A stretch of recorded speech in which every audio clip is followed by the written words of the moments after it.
Commodity quick update में आपका स्वागत है। और 10 के बाजार में कमोडिटी बाजार में इस वक्त किस तरह की हलचल है एक बार समझ लेते हैं। प्रेशियस मेटल्स बुलियन मार्केट की चाल में हम देख रहे हैं अच्छी खासी मजबूती वापस लौटती हुई। कॉमेक्स पर सोना $5,000 के पार, वहीं घरेलू बाजार में 1,54,500 के करीब 1% की तेजी। पॉइंट वाइज रूपी वाइज तेजी ज्यादा बढ़त वाली और चमक वाली नजर आ रही है। कल सोने में करीब 3% तक की गिरावट थी, वहां से वापस कम बैक करता हुआ सोना।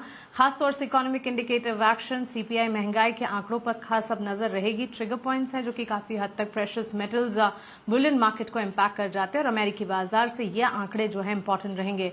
चांदी फिर से चमकी है। कल चांदी में 10% की गिरावट हमने देखी थी, वहां से कॉमिक्स पर अब चांदी $77 के करीब है, जो कि 1.5% की मजबूती है और घरेलू बाजार में 2,43,000 के लेवल्स पर करीब 2.5% की बढ़त पर कामकाज करती हुई। यहां पर भी इकोनॉमिक इंडिकेटिव एक्शन और ट्रिगर पॉइंट्स का इंतजार रहेगा और देखेंगे कि जब सीपीआई के आंकड़े अमेरिकी बाजार के आते हैं तो फिर इंपैक्ट किस तरह का पड़ता है non agree commodity and in particular precious metals पर। कच्चे तेल में हालांकि सुस्ती है। आईईए ने 2026 के लिए मांग अनुमान जो है वो घटाया है। जनवरी में सप्लाई में कटौती के बावजूद बड़े सरप्लस का अनुमान है। वहीं ब्रेंट क्रूड के दाम 67 से लेकर $68 के इर्द गिर्द ट्रेंड करते हुए नजर आ रहे हैं और WTI क्रूड जो है वो करीब $63 के करीब है। घरेलू बाजार में 5,700 के इर्द गिर्द स्तर आप देख पाएंगे कच्चे तेल की चाल में। जब हम एनर्जी पैक की बात कर ही रहे हैं तो एक बार नेचुरल गैस पर भी नजर होनी चाहिए। लगातार नेचुरल गैस में बड़े डाउन ट्रेंड्स हमने देखे हैं, फिर एक सेशन हमने मजबूती का देखा था, वहां से वापस से करीब आधे से 1% तक की गिरावट वहां पर भी पाई गई है। और बेस मेटल्स की चाल में मिला जुला कामकाज है। कॉपर में 1% की तेजी है। ज्यादातर मार्केट पार्टिसिपेंट्स इस वक्त ट्रेड के लिहाज से कॉपर पर नजर दौड़ाते हैं, इन पर्टिकुलर बेस मेटल्स में। वहीं एल्यूमिनियम, जिंक आधे % ऊपर और निकल में 1% की गिरावट पाई गई है। चलिए आगे बढ़ेंगे और कमोडिटी मार्केट में इन स्तरों पर आपकी रणनीति क्या होनी चाहिए समझ लेते हैं। हमारे साथ कमोडिटी बाजार में खास रणनीति पर बातचीत करने के लिए कमोडिटी समाचार के अंकित कपूर जुड़ गए हैं। अंकित, स्वागत है आपका 18 आवर्स स्वदेश पर। अपना समय हमें देने के लिए शुक्रिया। Mansi this side. शुरुआत प्रेशियस मेटल से करते हैं। गिरावट, वॉलेटाइल ट्रेंड और उसके बाद हम देख रहे हैं वापस से उभरते हुए सोने चांदी की चमक इस वक्त तो बढ़ती हुई नजर आ रही है। यहां से आगे स्ट्रैटेजी क्या बनाएंगे? Good morning Mansi. ओवरऑल अगर सिचुएशन देखें तो कल रात को 9 बजे बाद एक बहुत बड़ा पैनिक मार्केट के अंदर आया और ये केवल एक न्यूज के बेसिस पे था, एक र्यूमर बोल सकते हैं, क्योंकि अभी तक ऑफिशियल कंफर्मेशन नहीं आई है कि जो रशिया है वो स्विफ्ट करेंसी की तरफ शिफ्ट हो सकता है, वो वापस से डॉलर के अंदर ट्रेड करना शुरू कर सकता है। अगर वो डॉलर के अंदर ट्रेड करता है तो डेफिनेटली जो ब्रिक्स नेशन है उसको बहुत बड़ा झटका लगेगा और ये सिचुएशन के कारण ही मार्केट के हमने देखा एक बड़ी गिरावट देखने को मिली है। करीब करीब 25,000 रुपए चांदी में, 5,000 रुपए गोल्ड के अंदर गिरावट देखने को मिली थी, लेकिन वापस से मार्केट यहाँ पे स्टेबल होता नजर आ रहा है। बहुत बड़ी गिरावट की उम्मीद मैं यहाँ पे गोल्ड में लेके नहीं चल रहा हूँ। मुझे लग रहा है कि 1,52,000 के आसपास अगर गोल्ड मिलता है तो खरीदारी करके चला जा सकता है। 1,48,000 का स्टॉप लॉस लगाएंगे, वापस से 1,59,000, 1,60,000 तक के टारगेट्स यहाँ पे देखने को मिल सकते हैं। तो ट्रेंड पॉजिटिव है गोल्ड का एज कम्पेयर टू सिल्वर, लेकिन मैं यहाँ पे गोल्ड में ज्यादा बेटर प्लेस करूंगा एज कम्पेयर टू सिल्वर।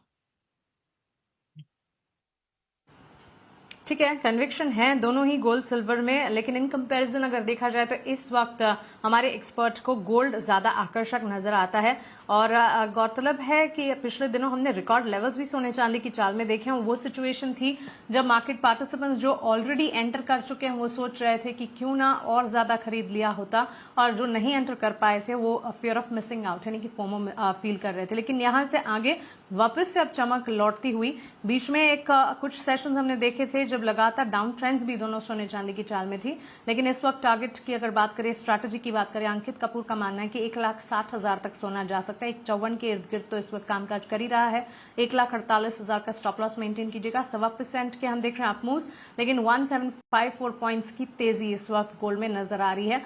ठीक इसी तरह के सेंटिमेंट्स चांदी में भी हम चमक देख रहे हैं, लेकिन स्ट्रैटेजी वाइज अगर आप देखेंगे तो फिलहाल चांदी को वॉच लिस्ट में रखा जा सकता है। अंकित का ये मानना है गोल्ड पर एक स्ट्रैटेजी डेवलप की जा सकती है खरीदारी के मौके, और यहां से फर्दर कन्विक्शन बरकरार है। अंकित, लेकिन एनर्जी पैक की अगर बात करें, कच्चे तेल की चाल में जो फीकापन, उबाल थमता हुआ दिखा है, वैसे भी रेंज माउंट था कच्चा तेल। क्रूड इन पर्टिकुलर अगर देखें तो इकोनॉमिक इंडिकेटिव एक्शन का असर है, लेकिन आईईए ने जो डिमांड फोरकास्ट रिड्यूस किया है इसका इतना बड़ा एक इम्पैक्ट आता हुआ कि हम देख रहे हैं ऑलमोस्ट 3% के डाउन टिक्स देखे गए ऑयल प्राइसेस में। Brent as we speak $67 a barrel, लेकिन साथ साथ नेचुरल गैस में भी लगातार गिरावट का ट्रेंड जारी है। यहां से कोई स्ट्रैटेजी आप डेवलप कर रहे हैं? देखिए, आपने बात बिल्कुल सही बोली है कि जिस तरह से अभी डेटा निकल के आया उसके हिसाब से यहाँ पे नेगेटिविटी रहनी चाहिए, लेकिन जो ईरान डील है अभी उसके ऊपर भी फोकस मार्केट के अंदर बना हुआ है। तो यहाँ पे एक रेंज जो है ट्रेडिंग वो अभी बनी रहेगी। तो नीचे में 5500 और ऊपर में अगर बात करें तो 6000 का एक जो रेंज है वो बना हुआ है, उसी के रेंज में चलेगा। तो नीचे में कहीं पे भी अगर मिल रहा है 5650 के आसपास, तो यहाँ पे खरीदारी करी जा सकती है। स्टॉप लॉस 5500 के नीचे का लगा के रखेंगे। टारगेट की अगर मैं बात करूं तो वापस से मुझे 6000 तक के 5900 6000 तक के टारगेट्स यहाँ पे देखने को मिल सकते हैं। तो टारगेट 5900 का लगा के मतलब टारगेट 5900 का रखेंगे तो ज्यादा बेटर रहेगा। लेकिन खरीदारी के लिए थोड़ा सा इंतजार करिए, 5650 के आसपास करेंगे तो ज्यादा बेटर रहेगा। ठीक है, 5600 तक के लेवल्स अगर देखे जाएं तो वहां पर खरीदारी के मौके ढूंढे जा सकते हैं। घरेलू बाजार में कच्चे तेल की चाल में हल्की सी तेजी जरूर नजर आ रही है, 5700 के इर्द गिर्द है। 5600 के लेवल्स का इंतजार करें, उसके बाद एक एंट्री अपॉर्चुनिटी यहां पर कच्चे तेल की चाल में ढूंढी जा सकती है। स्ट्रैटेजी अंकित की आपके स्क्रीन पर आप देख रहे हैं, टारगेट स्टॉप लॉसेस, और यहां पर 5900 तक के लक्ष्य भी देखे जाएंगे। 5500 का स्टॉप लॉस तब आपको लगाना चाहिए। खरीदारी के मौके 5696 के लेवल्स इस वक्त 5600 के लेवल्स का इंतजार करना चाहिए। नेचुरल गैस पर अंकित आपने कोई टेक बताया? ओवरऑल हम देख रहे हैं नेचुरल गैस की चाल में जो है लगातार गिरावट का ट्रेंड, आधा 1% गिरावट तो ठीक है, पिछले दिनों हमने 12-13% की गिरावट तक भी देखी है। नेचुरल गैस का ट्रेंड अभी 290 के आसपास चल रहा है, और जिस तरह से इसका मार्केट मूवमेंट है, अब थोड़ा सा गर्मी का सीजन चालू हो गया है, तो थोड़ा सा जो वेदर है वो माइल्ड होता नजर आ रहा है। तो यहाँ पे अब कोई बहुत बड़ी क्लैरिटी देखने को नहीं मिल रही है। मुझे लगता है कि आने वाले 1 से 2 महीने ये एक ही रेंज में ट्रेड करता हुआ नजर आएगा। नीचे में 260 और ऊपर में 340, इसी के रेंज में ही ट्रेड करता हुआ नजर आएगा। कोई भी यहाँ पे इस समय क्लैरिटी नहीं बन रही है, तो मुझे लगता है कि थोड़ा सा अवॉइड अगर ट्रेडर्स करेंगे तो ज्यादा बेटर रहेगा। नेचुरल गैस को वॉच लिस्ट में रखे, रादर अवॉइड कीजिएगा। एनर्जी पैक में ये राय अंकित की तरफ से। एक रेंज में फंसा हुआ है, 290 के लेवल्स इस वक्त 1.5% की गिरावट से जरूर देख रहा है, लेकिन एक 260 से लेकर 340 के लेवल्स की रेंज में ही फंसा नेचुरल गैस नजर आता है। नीचे की तरफ 260 तक और ऊपर की तरफ 340 के आगे नहीं पहुंच पाता है। एनर्जी पैक में कच्चे तेल की चाल पर अब भी एक स्ट्रैटेजी है, लेकिन नेचुरल गैस को फिलहाल के लिए अवॉइड करने की राय यहां पर मिलती हुई। इसी के साथ साथ बेस मेटल की चाल पर भी एक नजर डाल लेते हैं। उनके बेस मेटल्स में अगर देखें, आज काफी मिक्स ट्रेड देखने को मिल रहा है, मिला जुला कारोबार है। और कॉपर में हम देख रहे हैं करीब 1% की तेजी है, 1230-1240 के लेवल्स वहां पर नजर आ रहे हैं। एल्यूमिनियम जिंक में आधी % तक की तेजी और निकल में 1% तक की गिरावट पाई गई है।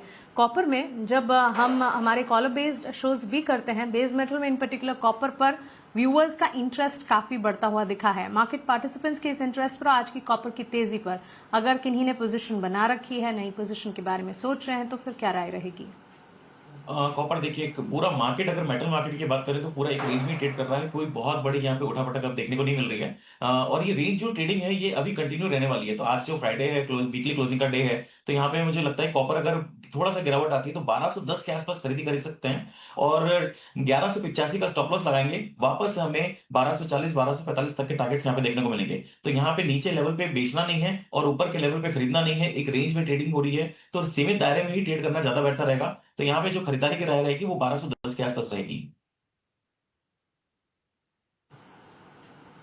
1210 के लेवल्स पर खरीदारी के मौके कॉपर में ढूंढे जाएं। 1230 का देखिए, 1230-40 के इर्द गिर्द यहां पर कामकाज है, लेकिन नीचे गिरावट में फिलहाल खरीदारी के मौके ना ढूंढें। 1210 के लेवल्स का इंतजार करें। 1200-1210 रैशनल लेवल्स हैं कॉपर में एंट्री के। अगर तेजी आती है तो फिर बेचने की भी जरूरत नहीं है एकाएक, क्योंकि बेस मेटल्स में इन पर्टिकुलर अगर देखें कॉपर में मजबूती in comparison to other base metals फिलहाल नजर आ रही है। 1.5% की अप मूव्स यहां पर देखने को मिल रहे हैं एज वी स्पीक। लेड में भी हल्का फुल्का सा एक्शन है, भले आधे % के नीचे की चाल, लेकिन जिंक भी आधा % मजबूती, वहीं एल्यूमिनियम में 1% तक की मजबूती इस वक्त पाई गई है। ओवरऑल इस वक्त कमोडिटीज का हीट मैप आप अपने स्क्रीन पर देख रहे हैं, जहां पर गोल्ड और सिल्वर में तो अप मूव्स हैं ही, पॉइंट वाइज उसकी तेजी को समझिएगा, लेकिन बेस मेटल की चाल को अगर देखें, वहां पर कॉपर में मजबूती है, एल्यूमिनियम जिंक में मजबूती है, निकल जो है मिक्वाली झेलते हुए, लेड में आधे % लेस देन हाफ % तक की अप मूव्स यहां पर देखे गए हैं। Silver in particular precious metal के साथ साथ इंडस्ट्रियल मेटल भी है और इसीलिए काफी वॉलेटाइल भी रहता है।